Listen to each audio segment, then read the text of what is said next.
Item number 33, Subramaniam Daravanet, GP for Finance and Planning. This one, huh? Yes, where is your officer, Sandeep Kumar? Please come. Already paid your 24 crores in the month of May. How much amount remaining? How much amount? Remaining is Pardon? Total amount, huh? Yes. you pay 24 crores. Remaining will pay within 6 months.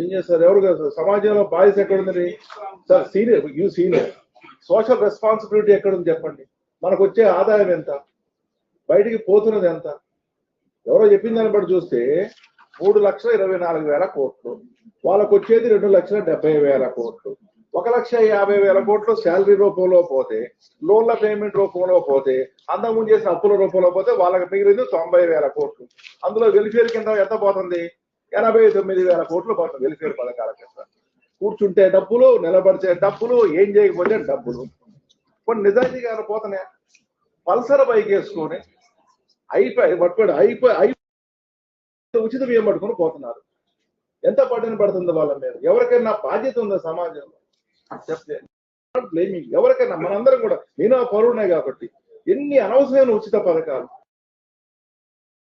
ఇవ్వాల్సిందే మరి ఎంతమంది అనవసరంగా తీసుకుంటారు చెప్పండి ఆ రైతు బంధు పథకం ఉంది కోటీశ్వరులు కూడా రైతు బంధు ఇవ్వట్లేదా ఎంత బడ్డెను పడుతుంది రాష్ట్రం మీద ఈ భవిష్యత్ అవసరం పిల్లలకి ఏం మిగులుతుంది రేపొద్దున ఏ ప్రభుత్వం వచ్చినా ఏం చేయగలుగుద్ది ఒకప్పుడు ఏంది ఈ దేశానికి మనం ఏమి ఇచ్చాం అనుకునే వాళ్ళం ఇప్పుడు ఈ దేశం మనకేమిచ్చింది ఒకప్పుడు ఏముంది మన ఊరికి ఏమి ఇచ్చారు లేకపోతే మన గ్రామానికి ఏమి ఇచ్చారు లేకపోతే మన వీధికి ఏమి అడిగారు ఇప్పుడు ఏంటి ఇంటికి వచ్చింది మన ఇంటికి ఏమి ఇచ్చారు నాకేమి ఇచ్చారు ప్రజల టెండెన్సీ చూడండి ప్రజలు నాకేమి ఇచ్చారు ఈ దేశం నాకేమి ఇచ్చింది ఒకప్పుడు ఏముంది గాంధీ గారిను నెహ్రూ గారు చూసి మిగతా వాళ్ళని చూసినప్పుడు ప్రకాశం పంతులు గారిను లేకపోతే అందరూ ఏమనుకున్నారు ఈ దేశానికి నేను ఏదైనా ఇవ్వాలి ఈ దేశంలో నేను పుట్టినందుకని అనుకున్నాను ఇప్పుడేంటి ఈ దేశం నాకేం ఇచ్చింది ఇన్ని ఉచిత పథకాల ఏమన్నా ఒక్క తెల్ల కార్డు తీసేయగలరా ఒక్క తెల్ల కార్డు తీసేస్తే ఇంకో రకమైన రాజకీయ పరమైన గొడవలు పలానాది చెయ్యైతే ఇంకో రకమైన విమర్శలు